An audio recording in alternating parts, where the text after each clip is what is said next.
నమస్కారం, నా పేరు మడపతి రవికుమార్. నేను Telangana muscular dystrophy association state general సెక్రటరీగా వర్క్ చేస్తున్నాను.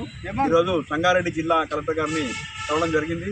ఈ యొక్క ఉద్దేశము మరి రాష్ట్ర ప్రభుత్వం ఎలక్షన్ల కన్నా ముందు మరి వాగ్దానం చేసింది. వికలాంగులకు పెన్షన్ పెంచుతామని, మరి చట్టబద్ధత కల్పిస్తామని హామీ ఇచ్చి మరి దివ్యాంగుల ఓట్లు వేసుకొని మరి ఈరోజు ప్రభుత్వంలోకి వచ్చి దివ్యాంగులు ఇస్తే ఇప్పటి వరకు మాట్లాడే దాఖలా లేవు, పెన్షన్ పెంచే ప్రయత్నం లేదు.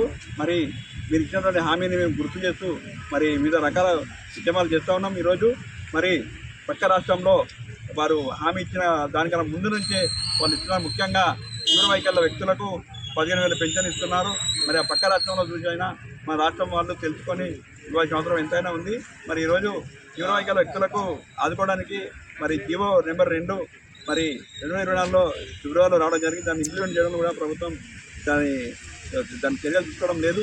మరి ఆ విషయంగా తీవ్రవైకల్య వ్యక్తులను గుర్తించి ఖచ్చితంగా 15,000 పెన్షన్ ఇవ్వాలి. ఖచ్చితంగా మాకు ప్రభుత్వం అనుకున్న విధంగా ప్రభుత్వం ఇచ్చిన హామీ నిలబెట్టకపోతే ఖచ్చితంగా హైదరాబాద్లో ఇబ్బంది కాబోతుంది.